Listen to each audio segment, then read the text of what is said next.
திருவடியும் தண்டையும் சிலம்பும் சிலம்பூடுருவம் ஒரு வடிவேலும் கடம்பும் தடம் பொயம் நாடிரண்டும் மறுவடிவான வதனங்களாரும் மலர்கண்களும் ஒரு வடிவாய் வந்து என் உள்ளம் குளிர குத்தி கொண்டவே கருணை வெறுதல்முகத்தின் திருநீற்று முதலும் கண்டாரை வசப்படுத்த கனிந்தவாய் அழகும் பெருமை பெரு துறவினோடு பொறையுளத்தில் பொறுத்தே பிஞகனார் மலத்தாள்கள் பிரியாத மனமும் மறுவினகளகலாத ஞானமே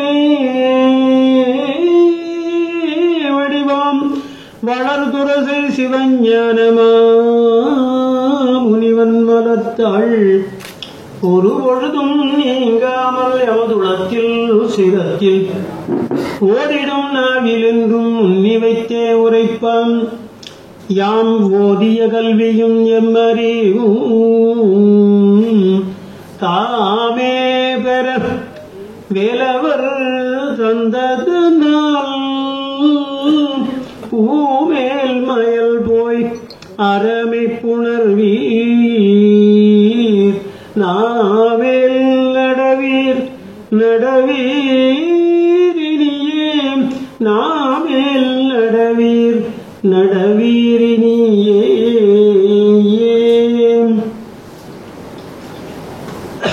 என்று திருவேலிறைவனது ஆணையை பெற்று நாமேல் நடக்கத் தொடங்குகின்றோம். தென்னாடுடைய சிவனே போற்றி, ஏகம்பத்துரை எந்தாய் போற்றி, கோலை கண்ணி கூரன் காண்க எல்லாம் நல்ல வள்ளி மணவாளனது வற்றாத கருணை நலத்தாலே இன்றைய இந்த அற்புதமான மே நாள் என்கின்ற இந்த நாளிலே ஒரு மேன்மையான நூல் வெளியீட்டு விழாவிலே நாம் இங்கே கூடியிருக்கிறோம். அதுவே ஒரு பொருத்தம் இல்லையா? மேன்மையான ஒரு நூல் மேல வழி.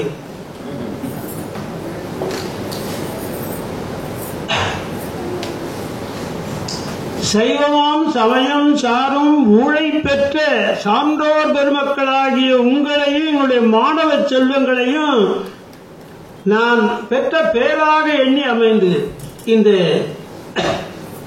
உரையை நான் மேற்கொள்ளுகிறேன். இங்கே இந்த அவைக்கு தலைமை தாங்கி நடத்தி கொண்டிருக்கின்ற வந்திப்பதற்கும் வணங்குவதற்கும் உரிய நம்முடைய மயிலம் பொம்மபுரம் ஆதீனம் குரு முதல்வர் குருநாதர் 20ஆம் பட்டம் குருநாதர்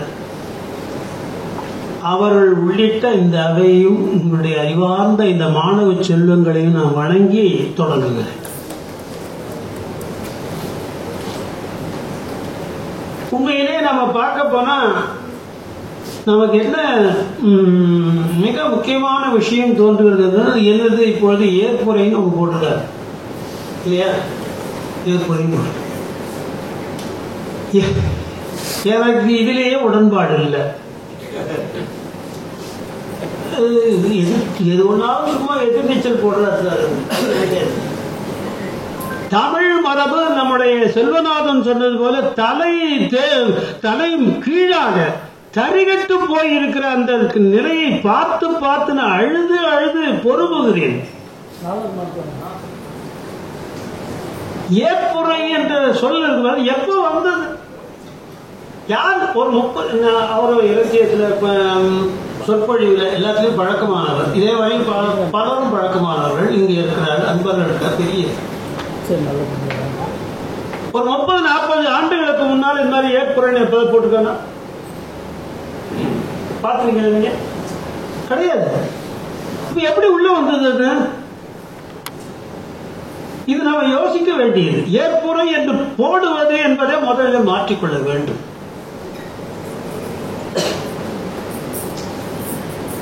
அந்த ஏற்புரையை பற்றி இன்னும் கொஞ்சம் சில விஷயங்களை அப்புறம் சொல்லிக் கொள்கிறேன். ஏற்புரை எனக்கு ஏற்காத உரை, அது ஒரு பக்கம். ஆனால் இந்த விழாவுடைய சிறப்பு என் கண்முன்னே நின்று நடனமாடுகிறது. என்ன, எப்படி, எந்த நோக்கில் பார்த்தாலும் இதில் திருவருள் குறிப்பு தெரிகிறது. பல பொருத்தங்கள், திருவருள் பொருத்தங்களை நான் பார்க்கிறேன். அதுல என்னன்னா, நம்முடைய முதல் பொருத்தம் என்ன தெரியுங்களா? முதல் பொருத்தம் என்னன்னா, திருமுறை விண்ணப்பத்தோடு தொடங்குங்க இல்லையா? இந்த அவைக்கு நான் இதுதான் முதல் முறையில் இந்த அரங்கத்துக்கு வருகிறேன். ஆனால் இந்த அரங்கத்துக்கு உரிய முறையிலே நல்ல தொடர்புடையவர் நம்முடைய ஐயா ராஜேந்திர ஐயா அவர்கள். அவர்கள் நான் சொல்லுவது எப்படின்னு எனக்கு தெரியல, அவங்க தான் சொல்லணும். இந்த அவையில யாராவது முதல்ல திருமுறை விண்ணப்பம் என்று வைத்து விழாவை தொடங்கிப்பாங்களா? எனக்கு தெரிஞ்சு கிடையாது. ஏன் திருமுறை விண்ணப்பத்தை வைத்து தொடங்கி அதன் பின்னாலே ஒரு விழாவை நடத்துகிற ஒரு அற்புதமான அருள் விழா இது. அது ஒரு பொருத்தம் இருக்கிறது. என்ன தெரியுங்களா? இந்த திருமுறை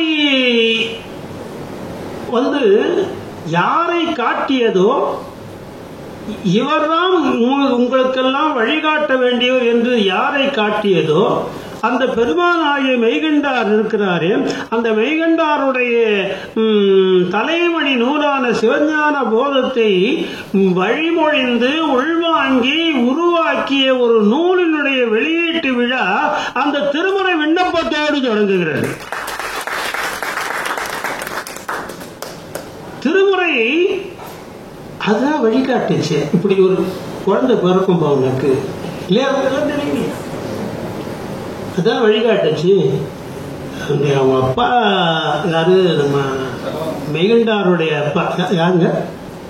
நீங்க எதுவும் சொல்றீங்க, வேற ஏதாவது அப்பா இருக்காலும் தெரியல.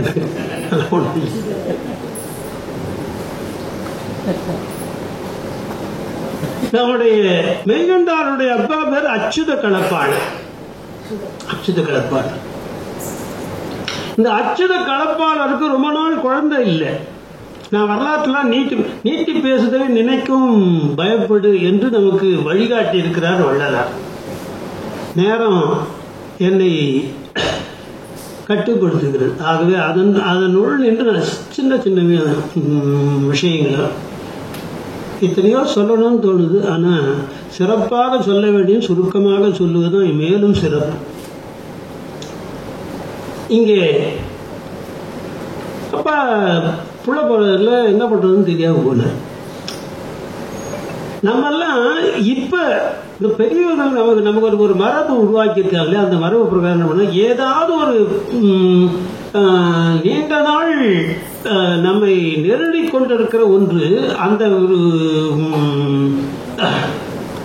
சிறப்பாக நடைபெற வேண்டுமானா அதற்கு முன்னாலே நம்ம திருவருளை நாம நோக்கி நிற்போம் இல்லையா? பெருமானுடைய அருள் இதில் என்ன சொல்லுகிறது என்று பார்க்க, அதை பார்த்து விட்டுத்தான் அந்த பணியிலேயே நம்ம இறங்குவோம் இல்லையா? இது திருவருள் சீட்டுன்னு போடுமா? இல்லை, இந்த பேரே திருவருள் சீட்டு தான். திருவருள் சீட்டு அது போட்டு பார்த்து தான் அது சரியா வந்ததுன்னா நமக்கு ஆதரவா என்ன சொல்லுதோ அதன் பிரகாரம் நம்ம பணியை மேற்கொள்ளணும்.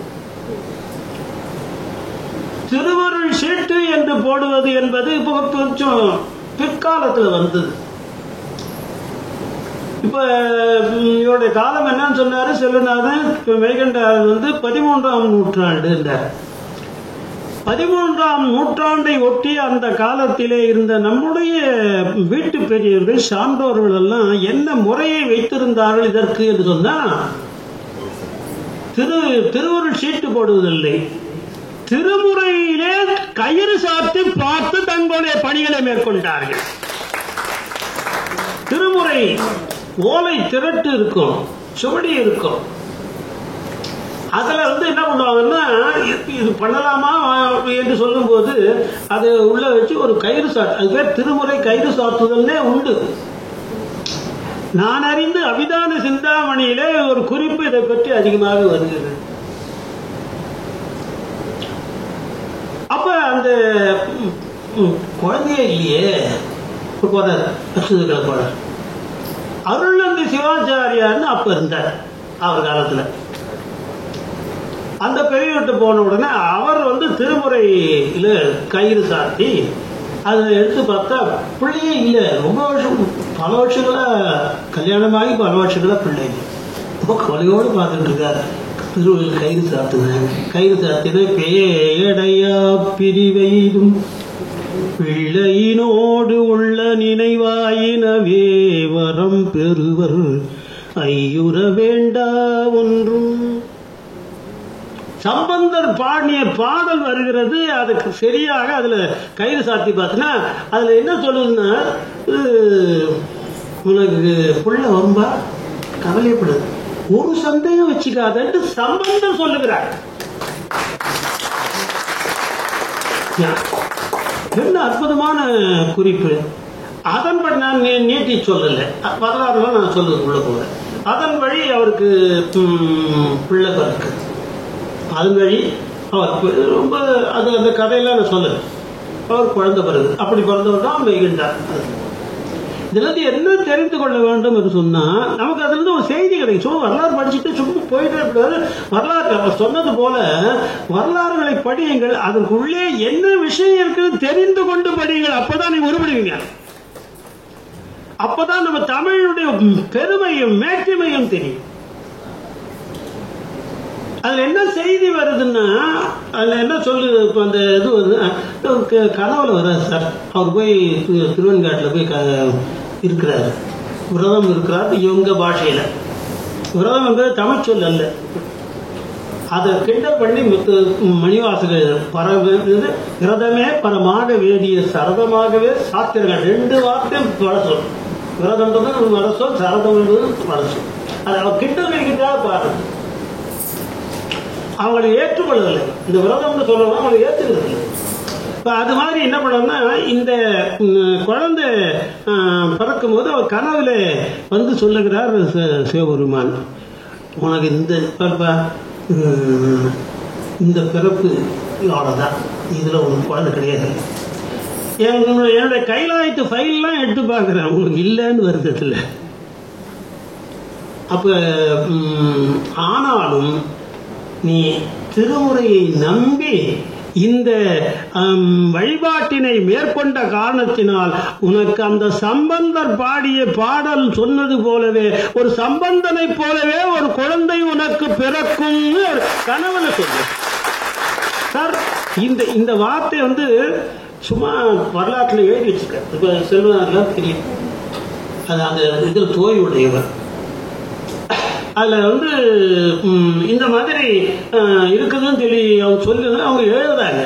ஆனா அந்த வார்த்தை சுவாமி அவருக்கு என்ன சொன்னார் என்கின்ற வார்த்தை ஒவ்வொரு நூல்ல ஒவ்வொரு மாதிரி எழுதுறான்.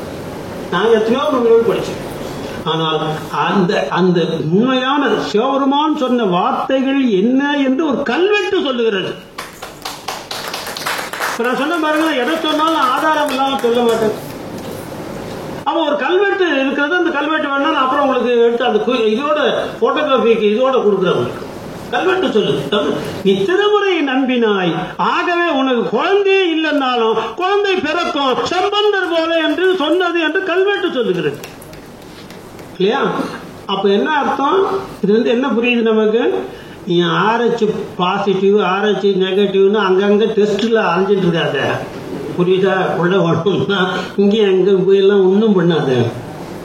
என்ன பண்ண, நீ எதை ஒன்னா RH பாசிட்டிவ் நெகட்டிவ்லாம் எப்படி ஒன்னா போய் மருத்துவர்கிட்ட போய் கன்சல்ட் பண்ணிக்க. ஆனால் கூடவே திருமுறையை ஓதிவா, உனக்கு அற்புதமான பிள்ளைகளுக்கு மற்ற மருத்துவ ரீதியாக ஒரு குழந்தை வரனா குடும்பத்துக்கு ஒரு குழந்தை. திருமுறையை நம்பி அந்த மருத்துவத்தையும் அதோட கூட திருமுறையை சேர்த்து கொண்டால் அப்போது பிறப்பது உலகத்துக்கு வேண்டிய குழந்தை. உங்களுக்கு எது வேணும் நீங்களே டிசைட் பண்ணீங்க. மெய்கண்டார் போல ஒரு உலகத்துக்கு வேண்டிய குழந்தைகள் அப்படிதான் பெற்றாங்க. இதோ திருவள்ளுவர் இருக்கிறார், அவர் உலக பொதுமறை, உலகத்தை தொடர்புடையவர். இதோ காந்தி இருக்கார் பக்கத்தில், உலகம் போற்றுகிற ஒரு உத்தமர் காந்தி. இப்படி உலகம் போற்றுகிற வரி உனக்கு குழந்தை வேணுமா, திருமுறையை படி என்று சொல்லுகிறார் நம்முடைய சிவபெருமான், திருவெண்காட்டு சிவபெருமான் சொல்லுகிறார் என்று நமக்கு திருமுறையே சொல்லித்தரு இல்லையா? ஆக அத்துணை விழுமிய ஒரு மிகப்பெரிய ஒரு பெரிய ஒரு நமக்கெல்லாம் உலகத்துக்கெல்லாம் வழிகாட்டிய ஒரு நூலை ஒட்டிய சாரங்களை பிழிந்து தருகிற ஒரு நூலை நாம் இங்கே வெளியிடும் போது எப்படி வெளியிடுகிறோம்னா அந்த திருமுறையை பாடி வெளியிட்டிருக்கிறோம். என்ன அற்புதமான பொருத்தம் இல்லையா? நம்ம ஐயாவோட சொன்னார், அதில் மாணவர்களுக்குன்னு போட்டீங்க, பாமரர்களுக்குன்னு போடணும்னு. தமிழ் நெறி என்ன தெரியுங்களா, உயர்திணைன்னுமா, அடுத்தது அது உயர்திணை நல்ல ஆறறிவு உடையவன் அப்படின்னு அர்த்தம். இப்போ அதுக்கு கீழே இருக்கவங்களாம் என்ன சொல்லணும்னா, அது உயர்தினா இதை உடனே தாழ்திணைன்னு சொல்லணும் இல்ல. தாழ்திணைன்னு சொன்னா அது மனசு வருத்தப்படும்டா. அந்த அந்த ஐயறிவு அதுக்கு கீழே இதை இந்த ஒரு பிராக்கெட்டை போட்டுக்கிட்டீங்கன்னா அந்த 5 அறிவுகளுக்கு உள்ள இருக்காது. அதை நீ தாழ்த்தினைன்னு சொன்னா அதுலாம் மனசு வருத்தப்படும் நினைச்சது தமிழ். அதனால என்ன சொன்னா, நேரடியா சொல்லாம அக்ரிணைன்னா, அது அல்லாத திணைன்னா, உயர்திணை அது அல்லாத திணை என்று அக்ரிணைன்னா இல்லையா? அதுபோல பாமரன் சொன்னா அவன் மனசு வருத்தப்படுமே என்பதற்காக எல்லாரையும் நான் மாணவனாக நினைத்து மாணவர்களுக்கு வேண்டும். சரியா? அப்பப்ப தீர்த்துடணும். இதுல இன்னொரு விஷயம் நமக்கு மிக முக்கியமானது என்னன்னா, இப்ப அந்த ஏற்புரைக்கு வந்துடலாம். பொருத்தங்கள்லாம் வரிசையா வருதுன்னு சொல்லல, அது கொஞ்சம் இடைப்பெற வரலாக ஏற்புரை என்பதை கொஞ்சம் தீர்த்துட்டு போவோம். ஏற்புரைன்னா என்னங்க, நீங்க இவ்வளவு நேரம் என்ன பாராட்டு ஒரு அவையில ஒரு ஏதோ ஒரு காரணமாக அது எதை வேணா நீங்க வச்சுக்க, அந்த காரணமாக ஒருவரை பாராட்டுகிறார்கள். அப்புறம் இதெல்லாம் முடிஞ்ச உடனே அவர் கடைசியில் அவருக்கு இந்த மாதிரி கடைசியில கொண்டு வந்து அவர் நீங்க சொல்லுங்க சார் ஏற்புரை அப்படின்னா, நீங்க இவ்வளவு நேரம் பேசுனதெல்லாம் நான் ஏற்றுக் கொடுக்கிறேன் அப்படின்னா என்ன அர்த்தம்? நான் யார் தெரியுமா, மாற தட்டிக்கிட்டு சார் பணிவு வேணும் சார், பெருக்கத்து வேண்டும், பணிவு அர்த்தம். இவர் தான் குரலுக்கெல்லாம் இவருக்கு அத்தாரிட்டி வேணுமா ஐயா, பெரிய பணி. அவங்க செய்யற பணியெல்லாம் ஒரு நீதிபதியின் மூலமாக நான் அறிந்த போது வேண்டுகோம். நான் பேர் சொல்றேன், பெருக்கத்து வேண்டும், பணிவு இல்ல. அந்த பணிவோடு இருக்க வேண்டிய இடத்துல போய் நான் ஏற்கிறேன் அப்படின்னு சொன்னா என்ன அர்த்தம்? இது முதல்ல நான் சொன்னது போல இது தமிழ் நெறி அன்று, இது தமிழ் நெறி அன்று. ஒரு அவை உன்னை பாராட்டுகிறது என்று சொன்னால் அந்த அவையை நீ என்ன பண்ண, நீ பணிந்து வணங்க வேண்டும். அவையை பணிந்து வணங்க வேண்டும். திருப்புகழ் பணி மிகச் சிறப்பாக செய்தீர்கள் வாரியார் சுவாமிகளை ஒரு இடத்துல பாராட்டு விழா. சாமி இதே மாதிரி கடைசியில ஏற்புரை சாமி எழுத வாரியார் சுவாமி. மற்றவங்களாம் என்ன நினைக்கிறாங்கன்னு தெரியல. நான் என்ன சாமி என்ன சொல்றான்றதுல பல விஷயங்களை கூர்ந்து கவனித்து அதன் மூலமாக அதை பின்பற்ற வேண்டும் என்று கவனிக்கிறவன். அவர் சொல்றாரு, எல்லாம் பாராட்டினாங்க, நான் தகர கோவலை. அவர் சொல்றாரு, அவர் தகர கோவலையா, நான் தகர கோவலை இத்தனை நாளா நான் திருப்புகின்ற தேனை அந்த தகர கோயிலில் இருந்ததை எடுத்து உங்ககிட்ட வாரி வாரி வழங்கிட்டு இருந்தேன். தேனுக்கு பெருமையா தகர கோலைக்கு பெருமையான்னு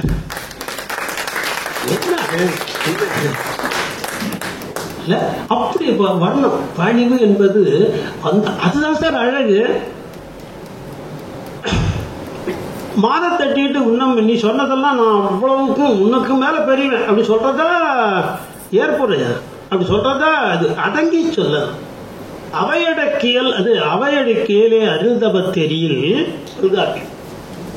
அவையடக்கியலே அருந்தபத்தெரியில் அவர் சொல்றாரு, அழகா சொல்றாரு. வல்லான் அதாவது வல்லாக்கூரின் வருந்தினர் கொண்மின், வல்லாக்கூரின் வருந்தினர் கொண்மின் எல்லா மாந்தர்க்கும் வழிமொழிந்தன்றே செய்யுள் இயல்ல பொருளதிகாரத்துல அவையடக்கம் தான் என்னன்னு இலக்கணம் சொல்றார். அவையெல்லாம் என்னன்னா வல்லாக்கூறினா தப்பா விட சொல்லிடுவேன். நான் எழுதுறதெல்லாம் ரைட்டு நான் சொல்ல கூடாது, அதெல்லாம் ரொம்ப ரைட்டுன்னு இவங்க சொன்னா நான் கேட்டு அவ்வளவுதான். நான் இப்போ கலரேட்டா எதுவும் பேசக்கூடாது. வல்லா நான் ஏதோ தப்பா சொன்னா கூட இந்த பெரியவர்கள் எல்லாம் ஏற்றுக்கொள்வார்கள். காரணம் அவர்கள் பெரியவர்கள்,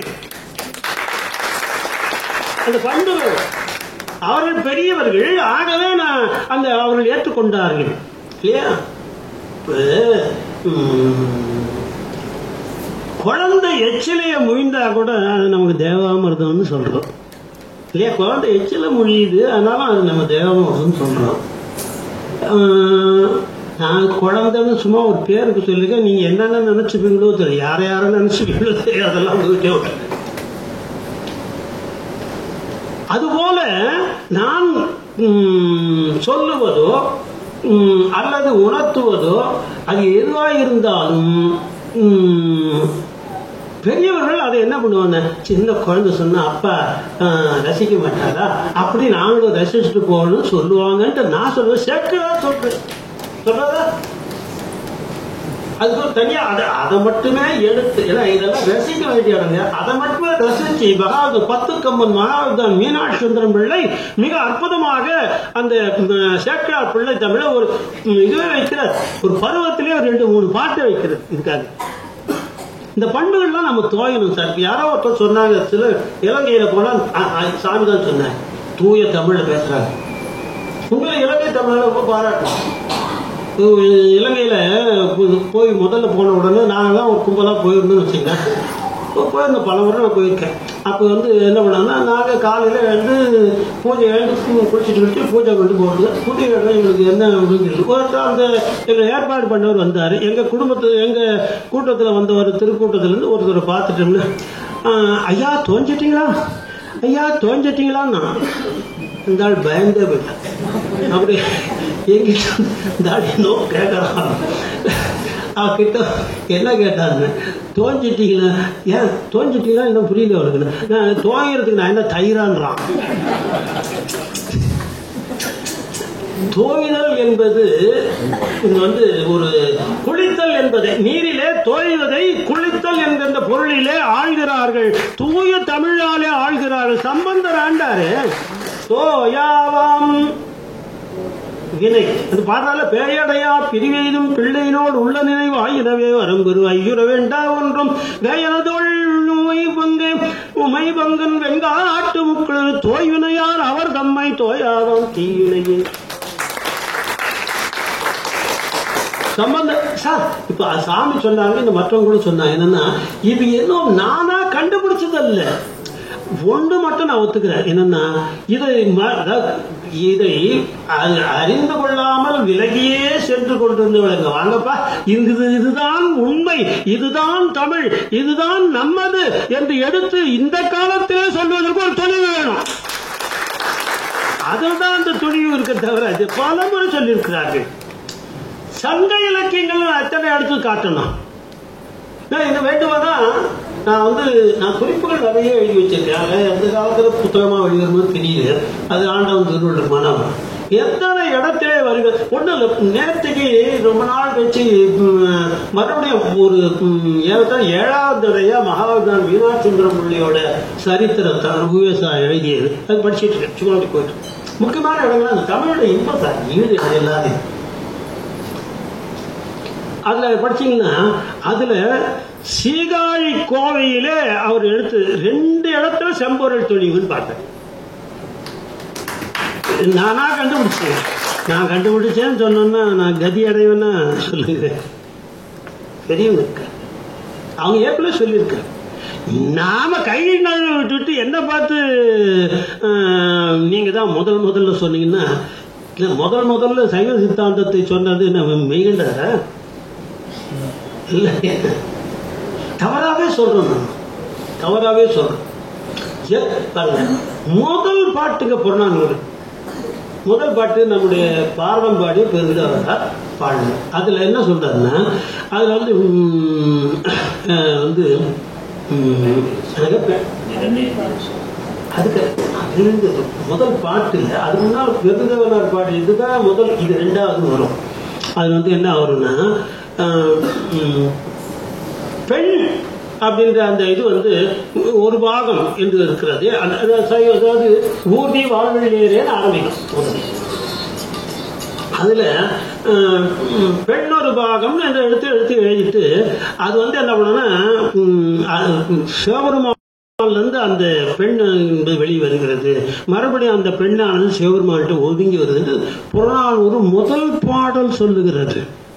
முதல் பாடல் செய்த சைவ சித்தாந்தம் இல்லையா அது? இல்ல,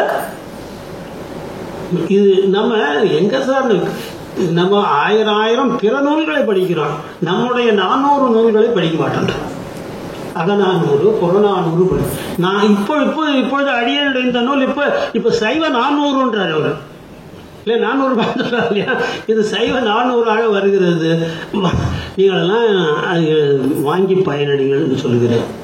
ஆகவே இந்த ஏற்புரை என்பதிலே நாம தவறு செய்கிறோம். அப்படின்னா என்ன சார் சொல்லணும்? அடுத்துக்கு என்னென்ன சீக்கிரமா சொல்லிவிடும் இல்லையா? அப்படின்னா என்ன சொல்லணும்? எது சொன்னாங்க? தன்னிலை உரைங்க.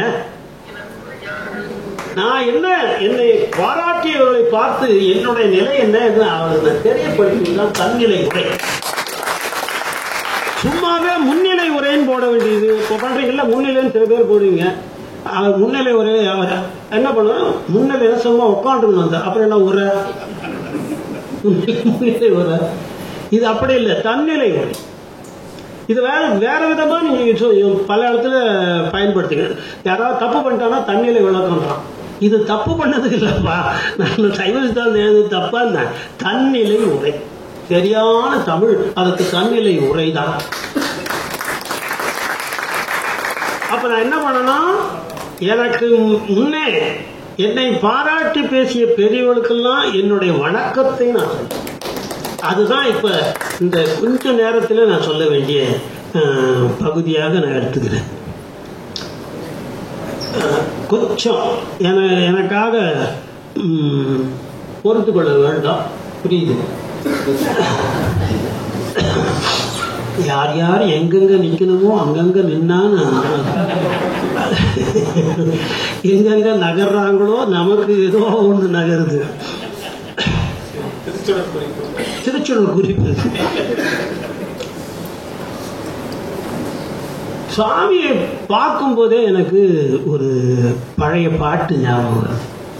கற்பனை கலைஞர் சிவபிரகாஷ் சுவாமிகள் மயிலம் ஆதி குரு முதல்வர் சிவஞான பாலய சுவாமிகளை பார்த்து நிறைய பாடிக்க நெஞ்சு விடுத்து பாடியிருக்கிறார்.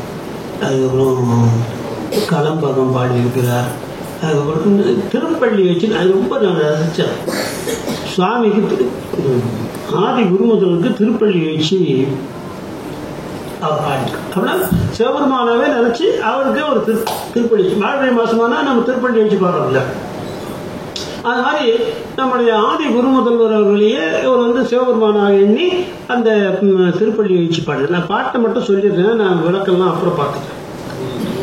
தூது வீடு நம்பி வருகிலம் சிலையால் எறிந்த, தூது வீடு நம்பி வருகிலம் சிலையால் எறிந்த, தொண்ட நிலை விதைய வந்தனில்லை தொண்ட நிலை விஜயனும் வில்லோடு வந்தனில்லை ஏதமதும் இயற்பகை கிளைஞர்கள் வந்தடைந்தார் இல்லை நினை மண் சுமா என்றொரு பிரம்பல் அடித்தோன் இல்லை நினை மண் சுமா என்றொரு பிரம்பல் அடித்தோன் போதிலனின் திருவடியில் போதுகள் துய்பரவி போற்றலுறும் அடியவரே பொருந்தினர் எம்மருங்கும் சீதமதி துறந்த முடி மருவு சிவஞான தேசிகனே அருள்மலையே பள்ளி எழுந்தருளே தேசிகனே அருள்மலையே பள்ளி எழுந்தருளே. நான் ஒரு காலத்துல வீரசைவ மடங்கள்ல போய் அதிகமா பேசின காலம்லாம் உண்டு. அப்ப இந்த பாட்டுக்கு மட்டும் ஏதோ ஒரு மடத்துல பேசுறது முதுகுன்றம் தான் நினைக்கிறேன். திருமுதுகுன்றம் நம்ம விருதாச்சலத்தில் அது வீரசைவ மடம் தான்.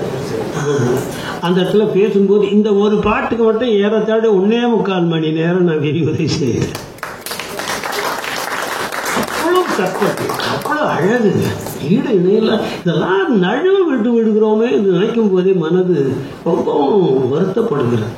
அதுல என்ன சொல்றாருன்னா பாருப்பா, குருவே சிவமென கூறினன் நந்தி இல்லையா, குருதான் சிவன். இப்ப அதற்கேற்ப என்னன்னா அடியார்களிலே சாரூபம் பெற்றவர்கள் இருக்கிறார். சொன்னார் சாரூபம்னா என்னதுன்னா சா என்கின்ற உபசர்க்கத்துக்கு என்ன பொருள் படமொழின்னா அதே அப்படின்னு அர்த்தம். ரூபம் அதே உருவம்னு அர்த்தம். சாரூபம் அப்படி சிவபெருமானுடைய அதே ரூபத்தை பெற்றவர்கள். அது மாதிரி விநாயகரையே வணங்கிட்டு இருந்தா விநாயகர் ரூபமே வந்துடும்.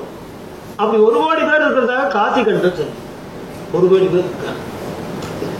அப்புறம் 7 கோடி பேர் இந்த மாதிரி முருகப்பெருமானோட அதே உருவத்தை ஏற்கனவே பெற்றிருக்காங்க. இது ஒரு தனி சென்சஸ் தான். புரியுதுங்களா? அம்பை உருவம் அப்படியே பெற்றவர்கள் 9 கோடி பேர் இருக்காங்க. நான் பாடலாம் சொன்ன நேரம் ஆயிடும். அப்ப அந்தந்த ரூபத்தை அப்படி அப்படியே பெற்றுக்கொண்டவர் இருக்கிறார்கள். இப்ப சிவபெருமான் வேற இவர் வேற இல்லைன்றதை இவர் வேற ஒரு வார்த்தையில சொன்னார். குருவே சிவமென கூறினன். அவரு இது ஒரு சித்தாந்தம் இன்னும் கொஞ்சம் ஆட் பண்ணிக்குது. இவருக்கு அவருக்கு வேறு வித்தியாசம் இல்லை என்பது வெறும் தன்மையினால் மட்டும் இல்லை, ரூபத்தினாலும் அவர்கள் ஒன்றே. ரூபத்தினாலும் ஒன்றே. அப்படின்னா என்ன ஆகுதுன்னா அவர் சிவபெருமான் எப்படி இருக்காரோ அதே உருவத்தில் 8 தோள் முக்கண்ணு அதுக்கப்புறம் செஞ்சடை கங்கை பிறை இதெல்லாம் இருக்கணும். இதெல்லாம் இருந்தால் அதே மாதிரி இருப்பாரு.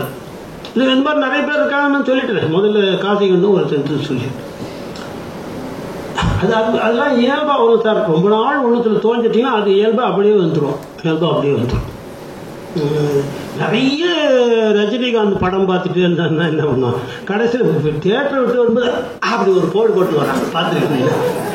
மாறிட்டான். அவ்வளோதான். சாரூபம் பெற்ற ரஜினி சாரூபம் வந்துடும். அது இயற்கை. அதனால இது சரிதான சொல்றது எதுவுமே உண்மைக்கு மாறான புனைவு அல்ல. அது முழுக்க முழுக்க மெட்டாபிசிக்ஸ், மெட்டாபிசிக்கல் ட்ரூத். சாரூபம் பெற்ற ஆதி குரு முதல் சாரூபம் பெற்றவர் அப்படின்னா அவரை சிவபெருமான நினைச்சு பள்ளி அடிச்சு பாடுறாரு. இதில் கடைசி என்ன பண்ணாருன்னா அவர் இந்த பாட்டுக்குள்ள போகலன்னா அது திரும்பி அவர் முதல்ல மறுக்கிறார். மக்கர் பண்ற நான் வரமாட்டேன் போய் திரும்ப மாட்டேன் போ அப்படின்னு சொல்றாரு. அதுக்கு இல்லை சாமி சமாதானம் பண்ணது 3 அடி. என்னென்ன காரணம் சொல்லி அவன்லாம் வந்திருக்கானா பாரு, நான் வரலாம் எனக்கு கொண்டுடுவான். ஒருத்தன் வில்லால் அடிப்பான், அர்ஜுனன் பேர் அவனுக்கு. இன்னொருத்தன் கல்லால் எரிவான், சாக்கியன்னு பேரு. இவன்லாம் வந்துருந்தான்னா நான் ஏற்றுக்க மாட்டேன் சாமி. அது கற்பனை. அப்புறம் கடைசியில் சாமி நான் பார்த்தேன் எல்லாம் கையில் பூ வச்சுட்டு இருக்கான், எல்லாம் உங்களுக்கு போடுறதுக்கு தான் காத்துட்டு போற்றல் ஒரு அடியவரே பொருந்தினர் மருங்க அப்படிலாம் சொன்ன உடனே ஓ யாரும் இல்லையா அப்படின்னு சாமி திரும்புறாரு. சாமி திரும்பிப்படுத்துறாரு. திரும்பிப்படுத்து பார்த்தாலும் இங்கே பார்க்குறவெல்லாம் கூட இது சாமி சொன்னீங்களே சாரூபம்லாம் சொன்னீங்களே அந்த மாதிரிலாம் இல்லையே. பார்த்தா நம்ம ஆதி குரு முதல்வர் முதல் ஆதி நான் அவர் தான் படுத்துட்டு இருக்காரு. அப்படின்னு அவன் கேட்கறான். புண்ணாக்கு அவரு சிவபுரியார், இது குடும்பம் அவனுக்கு புரியல. அவர் தாண்டா இவரு, இவர் தாண்டா அவரு. என்ன ஆனா இதெல்லாம் இல்லையா, பிறை இல்லையே, அப்புறம் இது இல்லையே, செஞ்சடை இல்லையே, இல்லையா, கங்கை இல்லையே, அதெல்லாம் ஒன்றும் இல்லையே சார், எப்படி அப்படின்னு கேட்கலாம். அதுக்கு அவர் சொன்னாரு, இதெல்லாம் வச்சுட்டு வந்தா ரொம்ப பிரச்சனை வந்துருண்டா. குறிப்பா பிறையோடு வந்தா இன்னைக்கு அரசியல்லே வெடிச்சிருண்டா. இல்ல பிறையில வேற மாதிரி இழுத்துடுவோம், கொண்டு போடுவாங்க.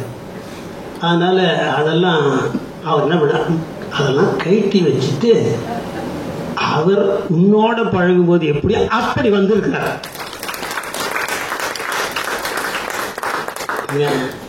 அற்புதமான கற்பனைங்க. நான் அதைத்தான் இப்பொழுது நினைக்கிறேன். உண்மையிலேயே இந்த நூலை வெளியிட்ட நம்முடைய ஆதீனம் சீதமதி துறந்த முடி அருள் ஞான தேசிகனாக இப்பொழுது எழுந்திருக்கிறார். எல்லாத்தையும் கேட்டி வச்சுக்கீங்க, என்ன சாதாரணமா பாக்குறீங்க. நான் அவர் எப்படி பாக்குறேன்னா, பிறை அது இதெல்லாம் கேட்டி வச்சுட்டு வந்த சிவபெருமானாக அவர் கையால் வெளியிட்டு இருக்கிறார். பெரிய விஷயம். அடுத்து நம்முடைய கருநாகராஜை பற்றி பேசிட்டோம். நம்முடைய ஐஆர்எஸ் அவங்க ரொம்ப அவர் தங்க செல்வர், உண்மையிலே தங்க செல்வம். என்னன்னா அவர் கஸ்டம்ஸ்ல வேலை செய்தார் இல்லையா, கஸ்டம்ஸ்ல வேலை செய்தா தங்கம் வர்றதும் போறதும் அவர் கையில தான் இருக்கு. தங்க செல்வர். அது மட்டும் இல்ல, பேச்சிலே தங்க சொல்வர். நிற்கும், அவர் பேச்சு நிற்கும். கஸ்டம்ஸ்ல இருந்தாரேன்னு பாக்குறீங்களா, அவர் இதுக்கு குரல்ல பூந்து விளையாடுற பரிமையாளர்லாம் படாத பாடுபடுறாரு. எப்படின்னா வேற ஒன்றும் இல்லை, அந்த கஸ்டம்ஸ்ல இருந்த சும்மா பதவியெல்லாம் விடுங்க சார். இப்ப அவருக்கு 2 கஸ்டம்ஸ் தான் சார். ஒன்னு திருக்குறள் கஸ்டம்ஸ், 2வது திருமந்திர கஸ்டம்ஸ். நான் கடைசியில் சேர்த்து விட்டேன் அவர் திருமந்திரத்துக்கு. அவர் என்னை வாழ்த்தி இருக்கிறார். அதற்கு நான் நன்றி கூறி அவரை பணிந்து போற்றுகிறேன், சாமிகளை பணிந்து வணங்கிக் கொள்கிறேன். அடுத்து நம்முடைய அவர் நம்ம ஐயா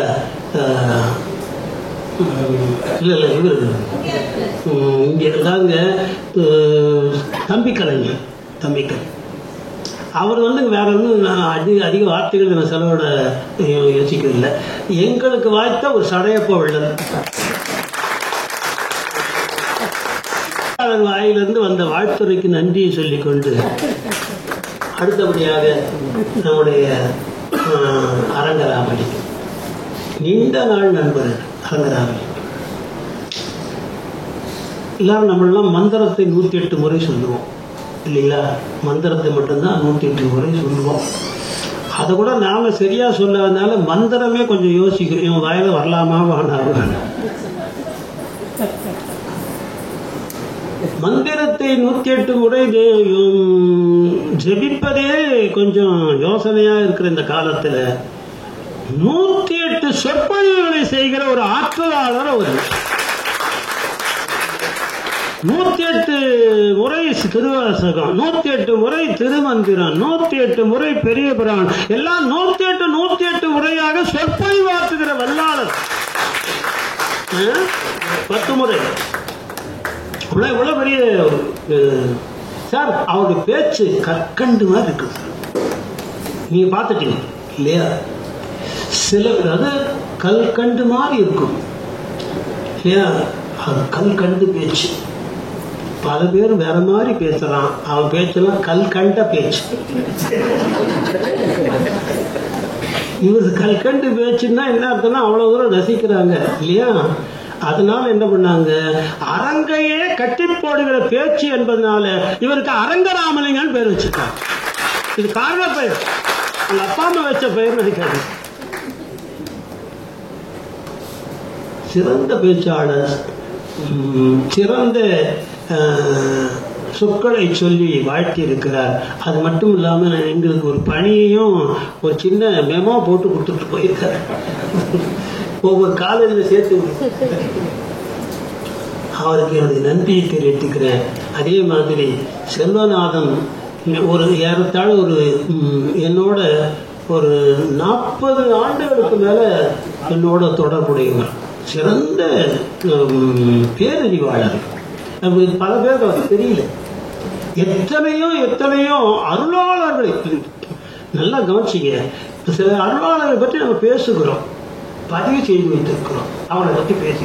ஆனால் எழுதி வைத்துக் கொள்ளுங்கள், உங்களுக்கு பதிவிலே வந்தவர்கள் ஒரு பங்கு என்று சொன்னால், பதிவிலே வராமல் நம்மோடு இருந்து வாழ்ந்து மறைந்த அருளாளர்களுடைய எண்ணிக்கை பார்த்தீங்கன்னா அது 1000 போகும். அதுபோல நல்ல அறிவாளர்களா நம்ம அவங்க ரெக்கக்னைஸ் பண்றது நம்ம பேருன்னு வச்சுங்க. அது போல சிறந்த ஒரு சைவ சித்தாந்தி நம்முடைய செல்வநாதன். அவர் எந்த அளவுக்கு சைவ சித்தாந்தத்தில் ஊறியிருக்கிறார் என்பதற்கு அவருடைய அந்த என்னுடைய நூலுக்கு அவர் கொடுத்த அந்த அணிந்துரையை பார்த்தீங்கன்னா அதுவே அது சான்று என்று சொல்லி இப்படி மிக அற்புதமான பெரிய சான்றுகள் வாழ்த்தி இருக்கிறார்கள். அந்த வாழ்த்துக்கெல்லாம் நான் நன்றி சொல்லிக் கொள்கிறேன். கடைசியில் ஒரே ஒரு வார்த்தை சார், எல்லா ஏற்பாடும் நூல் முதலிய பொருள்னு ஒன்று சொல்லணும். இந்த நூல் என்ன சொல்லுச்சுன்னு சொல்லணும். இப்போ அவன் என்ன நினைக்கிறான், நம்ம இனிமே தானே அதெல்லாம் அப்படின்னு என்னைக்கு முடிஞ்சு என்னைக்கு ரொம்ப சுருக்கமாக சொல்லிடுறேன். நான் எப்படி சொல்லணும்னு நினைக்கிறேன்னா ஒரு வார்த்தை சொல்லிட்டேன், இங்க இருக்கா இல்லை நானே ஞாபகத்தில் சொல்லிட்டேன். சைவ சித்தாந்தம் என்பது ஒரு பஜனை கூடத்திலே பேசப்படுகிற பாடப்படுகிற ஒரு தத்துவ கோர்வைன்னு நினைச்சுக்காரு. என்னங்க, சைவ சித்தாந்தம் என்பது ஏதோ பஜனை கூடத்துல மட்டுமே பயில வேண்டிய ஒரு தத்துவ கோர்வை நினைச்சுக்காதீங்க. அது ஒரு மிகப்பெரிய சயின்ஸ், பெரிய பெரிய விஞ்ஞானம், மிகப்பெரிய விஞ்ஞானம். விஞ்ஞானம் என்ற படியிலே நீங்க அப்படியே ஏறி போனீங்கன்னா மேல நீங்க ஏற்றி விடுகிறான், இறைவனோட கொண்டு போய் சேர்க்கிற அந்த நிலையில கொண்டு போய் விடுகிற அந்த மெய்ஞான ஏணிதான் சைவ சித்தாந்தம். இந்த மெய்ஞான ஏணியுடைய படிகள் எல்லாம் விஞ்ஞானம். அதில் ஏறினா நீங்க ஏறாத நிலைமையில இந்த ஏற்றித்தாய் பல்லா சொன்னாரே அப்படி அதில் கொண்டு போய் ஏற்றி விடும். அத்துடை விழுவிய தமிழ் நம்ம தமிழுடைய பொக்கிஷம் sir. Saiva Siddhanta is the choicest product of Dravidian intellect. G Pope's Charles Bernard ஒரு தத்துவ ஞானி, அவர் சொன்னார், the unique position of சைவ Siddhanta is that it is no mere a metaphysical speculation but is a logical account on scientific principle. Logical account on scientific principle மேலை நாட்டு தத்துவ ஞானி சொல்றான். இது லாஜிக்கலா போகும், அதுல எதுல போய் முடியும்னா சயின்டிபிக் பிரின்சிபல்ல முடியும்ட்டு சார் வெளிநாட்டுல இருக்குன்னு சொல்றாங்க சார். இல்ல நம்ம ஆட்கள் எப்ப பார்சல் வரும்னே பார்த்துட்டு எவ்வளவு பெரிய விஷயம். ஆனா இதை நம்ம நம்பித்தானே ஆகும் சார். சோப்பாருக்கெல்லாம் போய் சொல்ல மாட்டாங்க இல்ல, அப்படி ஒண்ணு உலாவது இல்லை ஒரு பழமொழி. அதுபோல சார்ல்ஸ் பெர்னார்டு, ஜிவி போப்பு இவங்க எப்படி அதை ஆழ்ந்து ஆழ்ந்து தோய்ந்து அதை ரசித்து அவர்கள் எழுதிய நூல்களை சார் உண்மை விளக்கத்துக்கு அது மட்டும் சொன்னா ஒரே ஒரு லைன்ல முடிச்சிடுறேன். உண்மை விளக்கம் என்ற நூலுக்கு ஜிவி போப்பு ஒரு புக்கு எழுதினார் ஆங்கிலத்தில். திருவாசகத்தை தான் எல்லாரும் தெரியும், இப்ப இது தெரியாது. உண்மை விளக்கத்துக்கு எழுதினார். எழுதி முடிச்சதுக்கு அவர் எழுதி முடிச்சு புக்கை இது பிரிண்ட் கொடுக்கணும். அந்த நேரத்தில் பார்த்தா இந்தியாவிலேருந்து ஒரு பார்சல் வருது. பிரித்து பார்த்தா அதே உண்மை விளக்கத்துக்கு இன்னொருத்தர் உரை எழுதியிருக்கிறார். அவர் யார் எழுதினா ஜே.எம். நல்லசுவாமி. ஜெயம் நல்ல மிகப்பெரிய நல்லதான் சொல்றது நேரம் இல்லை. நல்லதனான் பிள்ளை அதுக்கு வந்து அப்போ அவர் எழுதினார் ஆங்கிலத்தில். அது முழுக்க படிச்சுட்டு கண்ணீர் வெடித்து எழுதுகிறார். நான் இந்த புத்தகத்தை ஏனோ எனக்கு தெரிந்ததெல்லாம் மிக அற்புதமாக சொல்லிவிட்டேன் என்று நினைத்து கொண்டேன். பிள்ளைவாள் எழுதிய இந்த நூலை பார்த்த உடனே என்னுடைய எண்ணத்தை மாற்றிக் கொள்கிறேன். இதை அப்படியே வைத்து விடுங்கள், இதை பிரிண்ட் பண்ண வேண்டாம், அதை பிரிண்ட் பண்ணுங்க என்று சொன்னேன். எப்படி ரசிக்கிறாங்க, எப்படி ரசிக்கிறாங்க.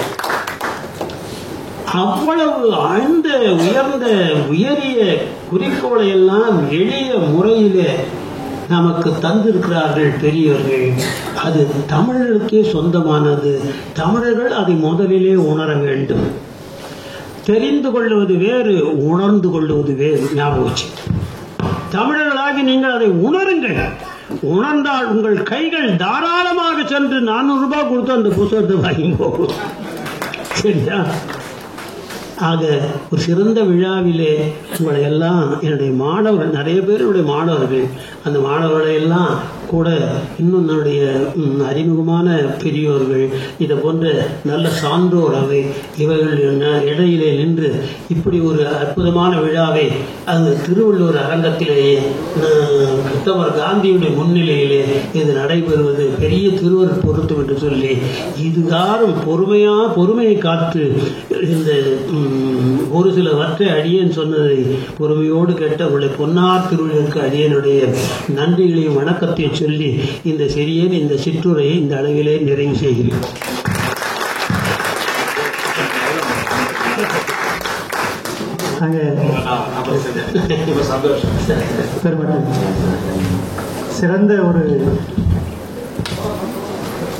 சிறந்த ஒரு ஏற்புரையை நாம் கேட்டு அமைந்திருக்கிறோம்.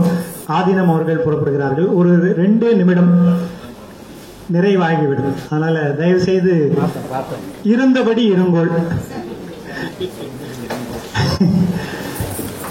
அதிகமாக நீங்க என்ன சார் அவரோட பையன்றனால மைக்க பிடிச்ச விட மாட்டேங்கிறீங்களா அப்படின்னு இந்த ஏற்புரை தொடங்கும் போது இந்த கந்தியார் அவர்கள் சொன்னார்கள், இது ஒரு திருவருள் குறிப்புகளை காட்டிக்கொண்டே சென்று கொண்டிருக்கிறது என்று சொன்னார்கள். ஆக அந்த திருவருள் இதுல ஒரு குறிப்பாக இது இந்த திருவருள் குறிப்பு என்பது அதுல இங்கே காட்டிக்கொண்டே இருக்கிறது. என்னன்னா, நாங்க இந்த எத்தனை விழாக்கள் எத்தனையோ விழாக்கள் செய்திருக்கிறோம், அதுக்கு பிரிண்ட் போட்டிருக்கிறோம், அதை பேனர் பண்ணிருக்கோம், என்னென்னவோ பண்ணியிருக்கோம். அது பண்ணும்போது ஏதாவது ஒரு இடத்துல ஒரு சிக்கல் வந்துடும், ஏதாவது சின்ன பிழைகள் ஏற்படும், அதெல்லாம் வரும். அதுக்கு பேர் பிரிண்டர்ஸ் டெவில்னு சொல்லுவாங்க இல்லையா? இந்த விழாவிலே நாங்கள் அப்படித்தான் நிறைய பணிகளை பார்த்து செய்து கொண்டிருந்தாலும் என்னை வந்த உடனே என்ன ஒருத்தர் கேட்டார், சார் அவசர கதியில பேனரை பிரிண்ட் பண்ணிட்டீங்களா அப்படின்னாரு. இல்லைங்களே அப்படின்னு. பிழை இருக்கு பாத்தீங்களான்னாரு. சரிங்க, நான் அது என்னன்னு பார்த்துட்டு அதுக்கப்புறம் பார்த்துக்கலாங்க அப்படின்னு விட்டுட்டேன். அது என்ன நீங்க பாத்தீங்கன்னா இந்த பேனர்ல அந்த இருக்கு முருகனாரின் வரணும், அது முருகானாரின் வந்திருக்கு. அவர்கள் முருகு ஆனார்கள், முருகு ஆன நிலையில எழுதிய நூல் இது, அதுவும் திருவருள் தான் என்று சொல்லி அந்த திருவருள் குறிப்பு அங்கே காமிக்கிறது. எழுதுறவர் பிரிண்ட் பண்ணவர் ஒரு முஸ்லீம்ங்க, அவருக்கு தமிழ் தெரியாது, ஒன்று தெரியாது. ஆனாலும் அது திருவருளாக பார்த்து அமைத்திருக்கிறது. முருகு ஆனார், அவர் எழுதிய அந்த நூல், இந்த நூல் இப்பொழுது உங்க கையிலே இருக்கிறது. அதற்கு இதை உருவாக்குவதற்கு ஒரு ஊர்ந்துகோலாக இருந்தவர்கள் கனடா நாட்டு அன்பர்கள். அவர்களை இந்த நிலையிலே நன்றி பாராட்டுகின்ற ஒரு பகுதியாக அவர்களுக்கு முதலிலே நன்றியை தெரிவித்துக் கொண்டு மற்ற நன்றிகளை எல்லாம் அதற்காகவே ஒருவர் இருக்கிறார். நமது கவின்தமிழ் குறிசல் கருப்புசாமி அவர்கள் நன்றி பாராட்டு இருக்கிறார்கள். 2 நிமிடம் தான், கவலைப்படாதீங்க. இல்ல முடிச்சிடுவார். அவர்கள் நன்றி பாராட்டுவதற்கு நாங்கள் நன்றி பாராட்டுகிறோம். அவர்கள் பொன்னாடை போர்த்தி சிறப்பு செய்கிறோம்.